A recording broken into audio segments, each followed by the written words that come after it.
When you're getting started on a ketogenic diet, it's good to have something that you can reference, you can come back and look at. So this entire video will be time-stamped with very clear chapters.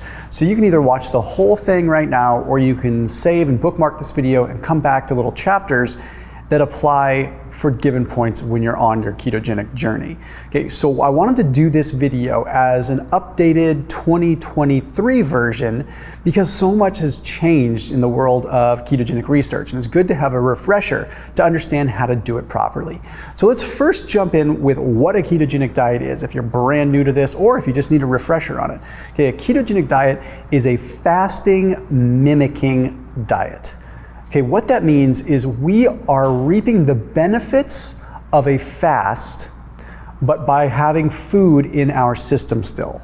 Because we get all these benefits that come from fasting, and we see that with epileptic patients in the early research in the 1920s, right?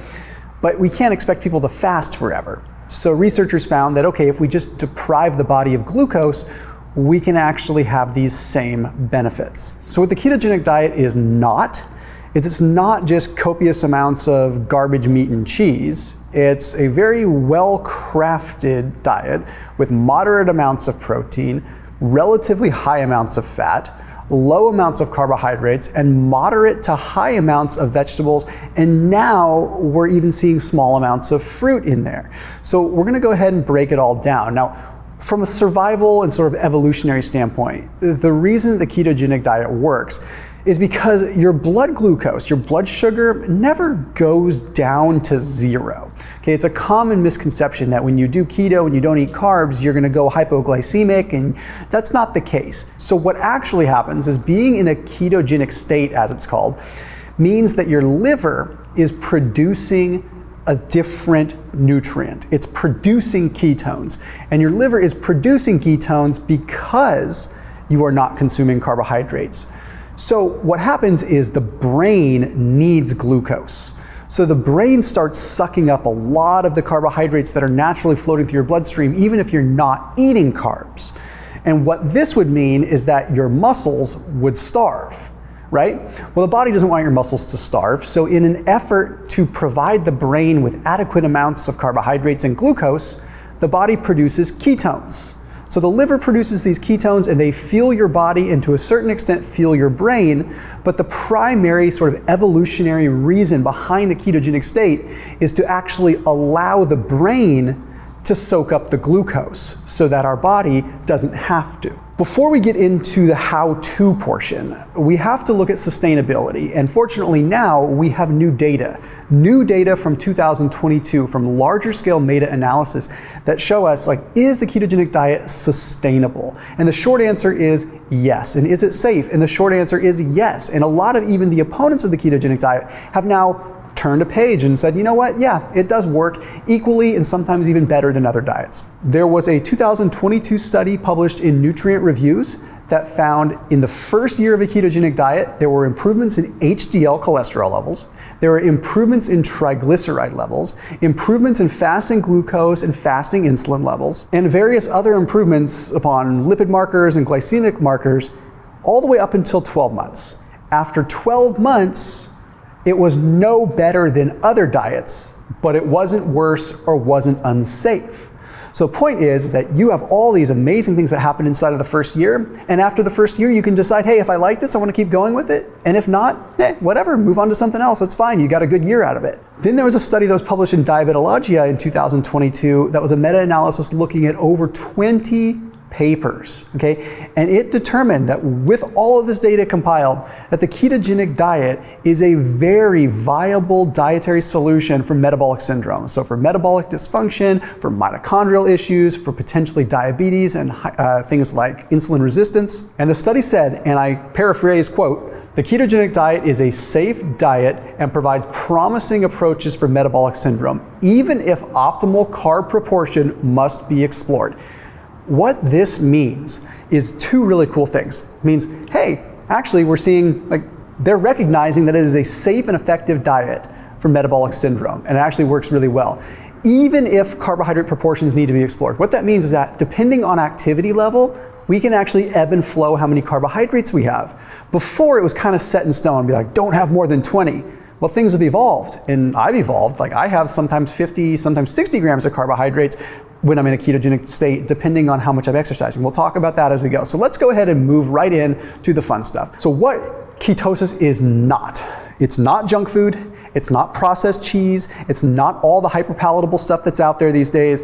It's good, wholesome food, living as close to the earth as you can, eating a whole food diet. Let me get that across. It is not what people think it is. It's not just processed meat and cheese.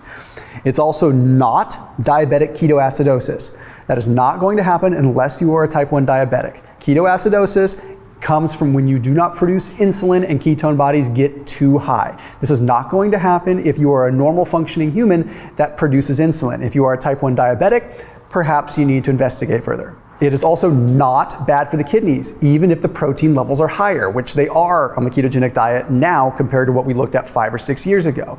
There was a study published in the British Journal of Nutrition, and I quote, "Low-carb diets and corresponding high-protein diets are not harmful for renal function."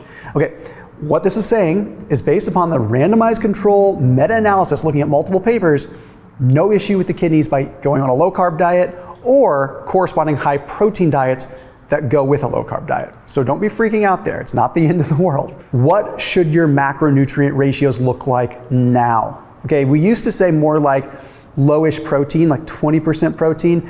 Now that we're understanding that protein does not kick you out of ketosis, okay, it does not. Protein is still good to go, and protein might be one of the main benefits of being on a ketogenic diet. We want to lean more towards 40 or 50% of our calories from protein, and we want to have about 40% of our calories from fat, and about 5 to 10%, depending on the activity level, from carbohydrates. When you look at the fats, you should be predominantly monounsaturated fats from avocados, from olive oil, from avocado oil, from macadamia nuts. Second to that, you want polyunsaturated fats from fish oil, from omega-3s, from some other nuts and seeds, things like that. You want about 20% of your fat calories to come from saturated fat. And the saturated fat that you should be trying to get more of is things like stearic acid, which is the most benign saturated fat, if you want to call it that. You're going to get that in good quality dairy. You're going to find myristic acid in dairy. So lean towards dairy as more of your saturated fat source whenever you can. Not saying that a good, nice cut of meat is bad, but you don't want to overdo it too much. When we say protein does not convert to glucose, we used to think that excess protein would turn into sugar, that it would stimulate what's called gluconeogenesis, where your body takes proteins and turns it into carbs because the body needs it. It turns out that gluconeogenesis is demand driven. Okay, this means that the body will only turn protein into glucose if you are actually demanding it, if there is a need for it. So it's not driven by supply. So you don't just eat protein and it magically turns into glucose. You only turn it into glucose if your body is in a serious deficit need for it. And that has nothing to do with what you supply it. That has more to do with, does it break it down from your tissue or not? So, which leads to the next question. Are you going to lose muscle on a ketogenic diet? Now the evidence is fairly clear that despite mild decreases in anaerobic performance and mild decreases in 1 and 2 rep maximum strength lifts, there really is no difference between the muscle loss that you would have on a ketogenic diet or the muscle loss that you would have on any other diet. As far as the research is concerned, there's been a little bit more of a regression to the mean, demonstrating that before we used to think that ketones were crazy muscle sparing and that they would spare leucine and that you could like really be in a heavy deficit and not break down muscle. But now we're starting to regress a little bit more towards the mean as we have more research. And what that means is we see, okay, yeah, there's actually some benefits like with ketones being present where you might spare a little bit more muscle, but really, it's just like anything else. It's like any other diet. What makes the keto diet more beneficial is that you're more satiated generally and you don't have as much of a desire to eat. So it's easier to be in that deficit. And generally speaking, you're eating more protein because carbs aren't in the equation, so you have more protein available as far as your calories are concerned. So you prevent catabolism that way, you prevent muscle breakdown that way. All in all, the ketogenic diet is very safe as a way to lose weight and spare muscle, contrary to what people believe. Let's talk about how to get into ketosis here, because these are 6 very important steps and some of them have changed. The first thing I want you to do, outside of course, cutting out the carbohydrates, that's the obvious thing. Stop the nighttime snacking. This sounds so minute and minuscule and nuancy, but it's very important. There are studies now that demonstrate that insulin sensitivity is jeopardized quite a bit when you eat late at night or even into the evening hours. So for the first week getting into ketosis, my stark recommendation be to stop eating at like 5 or 6 p.m. Commit to that for a week, because what it'll do is it'll allow your nighttime fasting period overnight to be a couple hours longer than it normally is. For every hour that you're not eating and you're longer into a fast, if we want to call it that, that gives you so much more horsepower in terms of how quickly you get into ketosis. So that's step number 1. Step number 2 is increase your poly and monounsaturated fats. Don't just dive into keto and do a bunch of saturated fats in the beginning. Okay, the evidence is pretty clear, it's very clear, that poly and monounsaturated fats convert into ketones faster than saturated fats.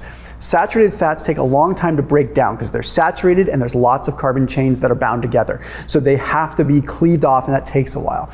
Poly and monounsaturated fats are easier to break down in the body enzymatically, and therefore they also convert into ketones significantly faster. So when it comes down to wanting to create ketones fast, macadamia nuts, olive oil, olives in general, avocados, avocado oil, some good nuts, fish oil, things like that. Those are the things, and even MCT oil, although technically, in a weird way, that's a saturated fat, but that is a very complex discussion. But MCT oil is also great.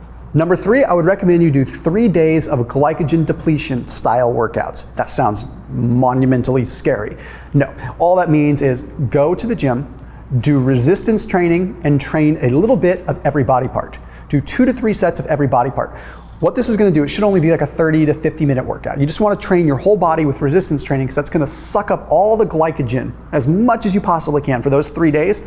The quicker that you can burn through your glycogen stores, the carbohydrates that's stored in your muscle, the quicker you can tap into using fat. So you have to get through that first layer of stored carbohydrates in your muscles first. And the best way to do that is glycogen depletion workouts. So go in there, do 2 or 3 sets of squats, then do 2 or 3 sets of shoulder press, 2 or 3 sets of chest press, 2 or 3 sets of lat pull downs. Just burn up the glycogen. Then after day 3, start doing low intensity cardio, like zone 2, so your maximum heart rate is maybe like 65 to 70% of your max heart rate, okay?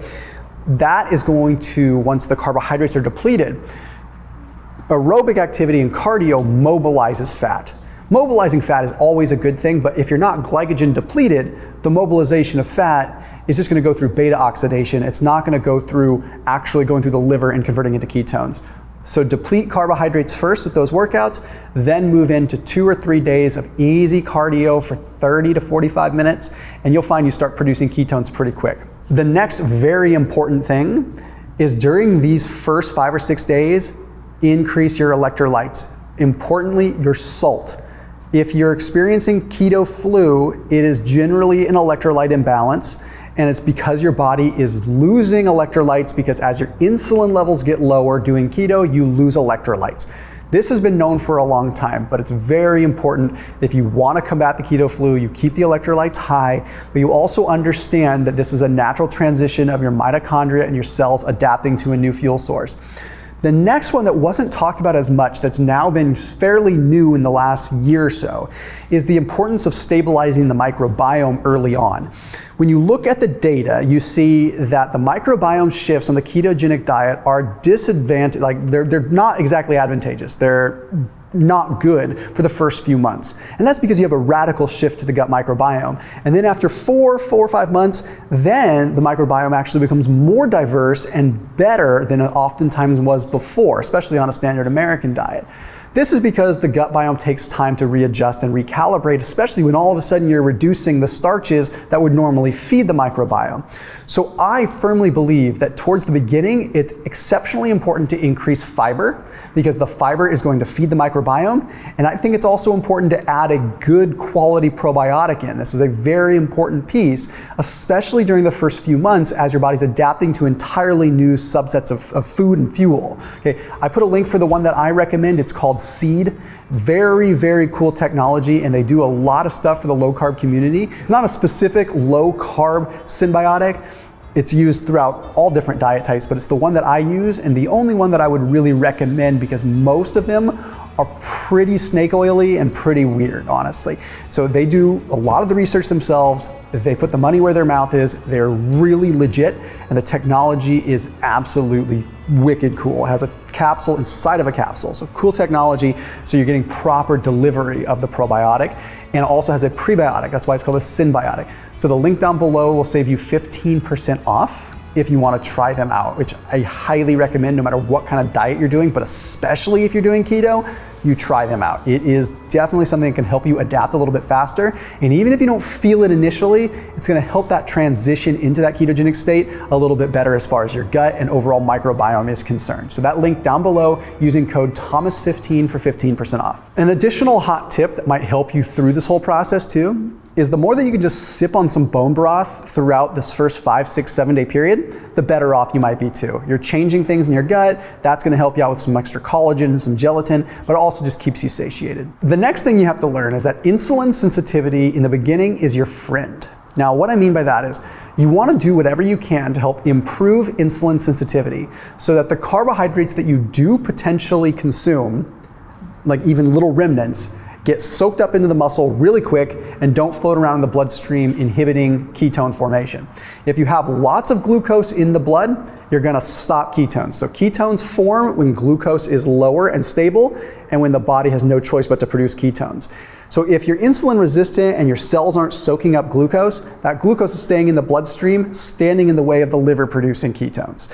So we need to remain as insulin sensitive as we can. And there's a few tips that we know now that we didn't even know 5 years ago that you can apply to remain insulin sensitive. Number one is boring, and that is adequate sleep. We did not realize how much sleep played a role with insulin sensitivity.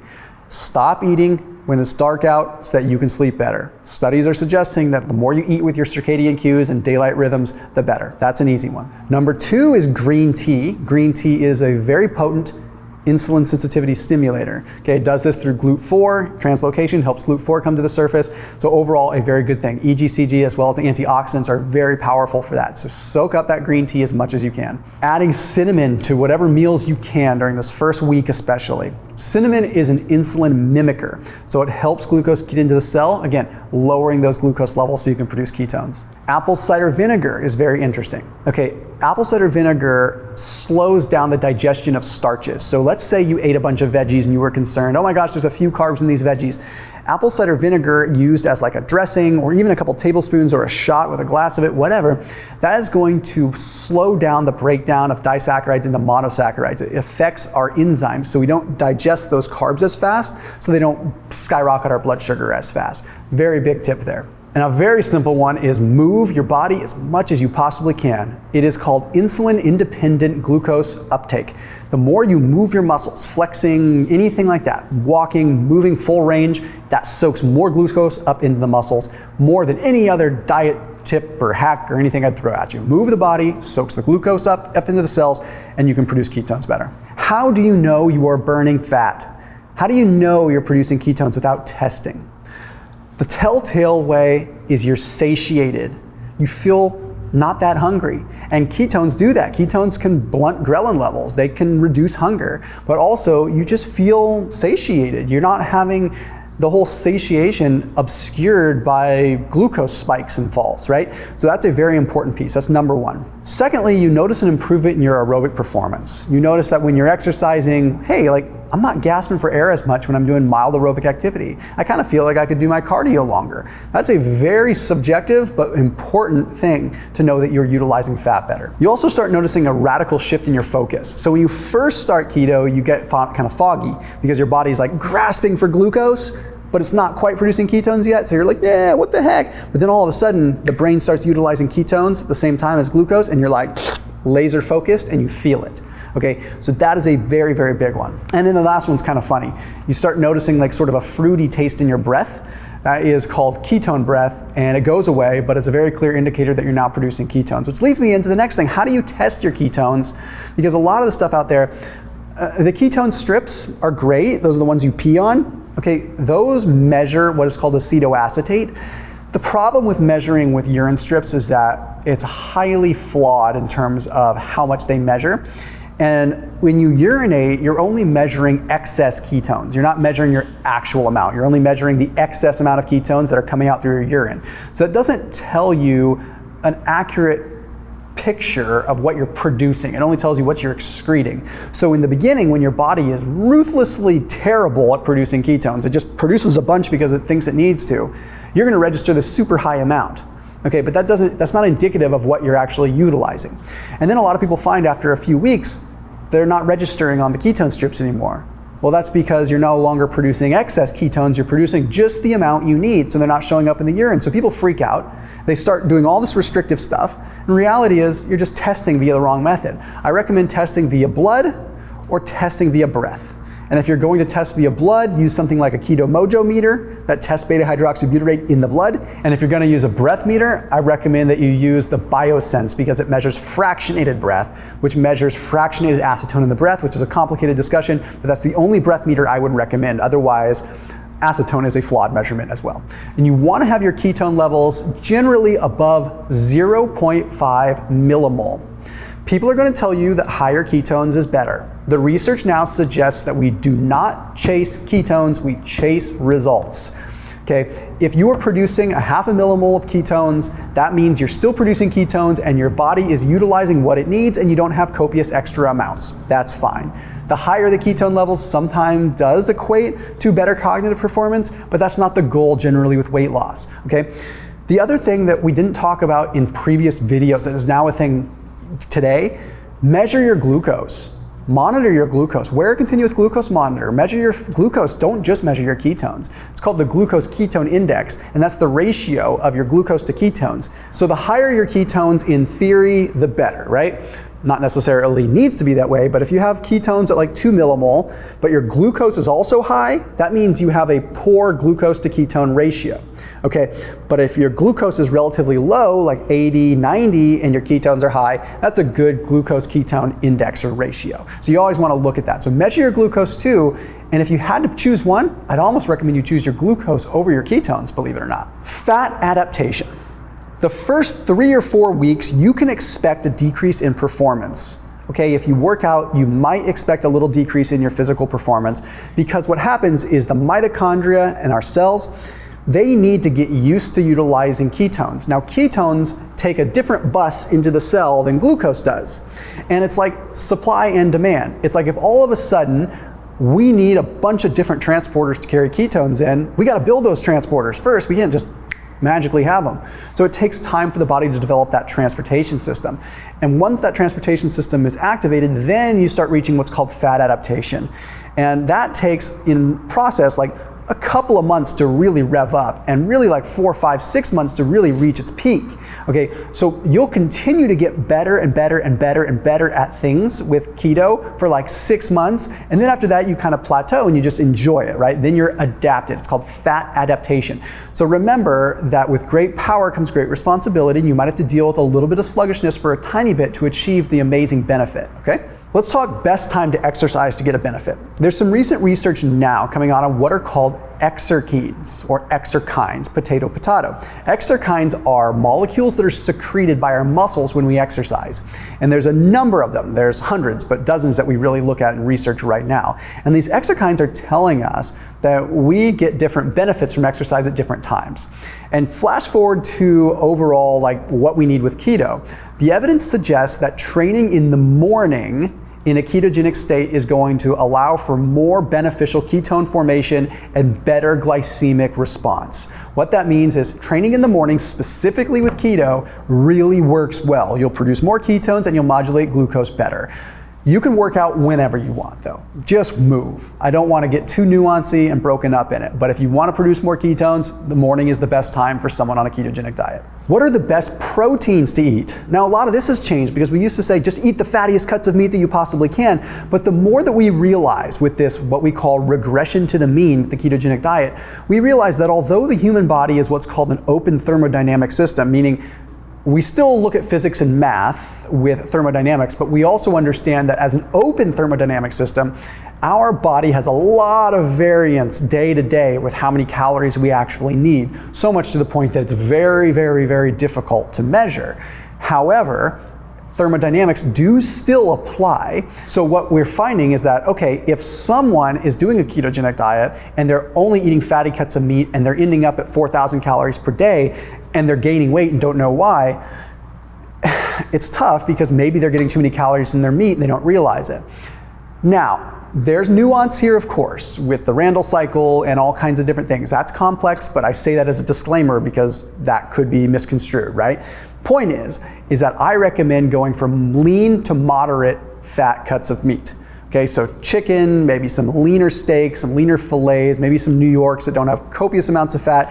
And if you have a ribeye, maybe have it a couple times a week or something like that. Don't be afraid of it, but kind of remember those rules about the fat quantities that I talked about. I would still argue that eggs are probably the best protein source on keto, just because the abundant amino acid profile, abundant EAA profile. Fish are probably a close second, and then kind of the other meats that kind of come in there. And then of course, if you need to supplement with some protein powders, I don't think it's the end of the world if you need to get your protein allotment up. I think one of the most important things you can remember on a newer age ketogenic diet is prioritize protein above the fats. Okay, you will have more flexibility if you prioritize protein than if you prioritize fat. If you prioritize fat, you might accidentally go overboard way easier than you would with protein. Veggies. With veggies, some of the research has changed, but a lot of what's changed is my opinion and my own experiences.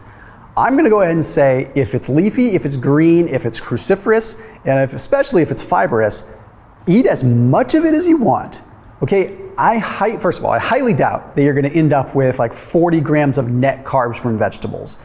And if you do, I actually applaud you because you're probably gonna be so satiated from that much in the way of veggies that you'll probably lose some serious weight. Okay, so even if you were knocked out of ketosis. So don't chase ketones, chase results. Stop worrying so much about that broccoli kicking you out of keto that you're missing the forest through the trees, okay? You still want to lose some weight. And I know people are anti-veggie, and I know there's the carnivore community that believes a certain thing, and there's the vegan community that believes a certain thing, but I still believe in food quantity. And I think that vegetables have a lot of benefit when it comes down to a ketogenic diet, purely from a satiety and fiber standpoint. So again, I doubt you're gonna hit 30 or 40 grams of net carbs when it comes down to vegetables. So for all intents and purposes, just if it's leafy and green, just eat it, okay? Now, regarding net carbs with everything else, you do need to be concerned with things like almonds and all the various nuts, right? With nuts, those carbs add up, and they add up quick. You don't realize it. But you know what else they add up in? Calories. 1 ounce of almonds, we're talking close to 200 calories. You see what I'm talking about. It doesn't take much, and it's a small handful, and you're like, there's 200 calories, there's 200 calories. I just don't think you should lean into nuts. And if you do lean into nuts, lean into macadamia nuts that seem to be more satiating and at least have a more of a metabolic benefit. They're also one of the lowest carb nuts. So definitely recommend macadamia nuts. Macadamia nuts, pili nuts, sacha inchi seeds are sort of my big three when it comes down to the nuts that you would eat a lot of. And the good news is they're kind of expensive, so you're probably not gonna eat a ton of them anyway. So instead of saying almonds are cheap, so I'm gonna eat a crap load of those, say I'm gonna go for the expensive nuts so I don't eat a lot of them and get more of a benefit. Just trust me on that. Fiber should be a priority shortly behind protein. I think protein before fiber. But fiber, here's the interesting thing. Especially if it's soluble fiber, I think you're going to be able to get away with a lot more than what people think. Okay, fiber ferments in the gut and it converts into something called butyrate, which is a short chain fatty acid, which if you want me to get biochemical on you, butyrate is only one hydroxy group away from beta hydroxybutyrate, which is a ketone body. And there's some rodent model evidence from decades ago that actually suggests that butyrate may actually help promote beta hydroxybutyrate formation. What that simply means is more fiber might actually help you produce more ketones. And I have experienced that firsthand anecdotally. So I can't Scouts honor say that this is exactly what the research says and 100% evidence-based, but I can say it's partially rodent model evidence-based and Thomas DeLauer anecdotally based. So aim for the fiber, go for the skies, go all the way. Interesting newer stuff surrounding fruit, specifically berries. Fruit is made up of a couple of different types of sugar: fructose, glucose, and sucrose, which is a hybrid of fructose and glucose together. You want to opt for fruits that have more fructose. Fructose does not spike insulin, or it does in a very small amount. So fructose does not inhibit ketogenesis when it's in a small amount. So you can get away with having probably up to 3/4 of a cup or a cup of fruit per day, especially if it's right before or after a workout. I'm gonna leave that right there and just let that stew, because sometimes that fruit is all you need to satisfy that sweet craving. And test your ketones. If you eat the fruit and it kicks you out, then maybe you shouldn't do it. But I can almost argue that most of you are gonna be able to have some fruit. The best sweeteners, in my opinion, this is revamped a little bit. Allulose is one of my favorites now. Okay, allulose is interesting because it also has the power to sort of bind to the same transporter that glucose would bind to. So if you sprinkled some allulose on fruit, you could actually reduce the amount of carbohydrates that are absorbed into the bloodstream from the fruit. Okay, so allulose is one of my favorites.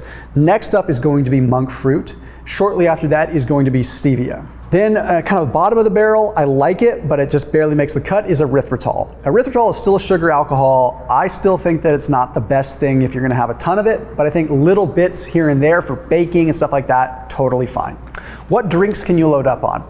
Coffee, tea, heck, you can have diet soda if you want. Let's just make it easy. I don't think it's the best thing, but sure. Things like Zevia, things like carbonated water, those are all fine. Okay, just avoid things that have carbs. Okay, I love to drink like just sweet tea that's sweetened with like stevia or something throughout the course of the day. Alcohol is going to take priority from the liver to digest it and to deal with it, to metabolize it. Okay, it is a poison, it is a toxin, so that means ketone formation and all other forms of metabolism take a back seat to the alcohol metabolism. Okay, lots of studies now demonstrating suppression of melatonin, suppression of overall digestive enzymes, all kinds of things, elevations in cortisol that are chronic, affecting pancreatic cells, okay, through kind of like changing diversion of blood flow. Alcohol, not good stuff when it comes down to insulin resistance, when it comes down to ketone formation. So I would just say 1 or 2 times per week, try to limit the amount. I know there's keto wines and things like out there, but remember, you're missing the forest through the trees. Keto is good because it forces you to go back to whole foods and really being like authentic with what you choose. So if you're making the concerted effort, then try to reduce the alcohol. Every 8 weeks, you should reevaluate your calories. Okay, because every 8 weeks, the body tends to kind of shift metabolically, not on the clock, but roughly based on research every 8 weeks or so. What this means is if you are looking at your calories and you're really having low calories at 8 weeks, you might want to take a 2-week break and then go back for another 8 weeks. It's called a diet break, and 8 weeks seems to be the magic number. So diet for 8 weeks, then take 2 weeks off. That 2 weeks off does not mean that you need to add carbs. It just means you increase your calories.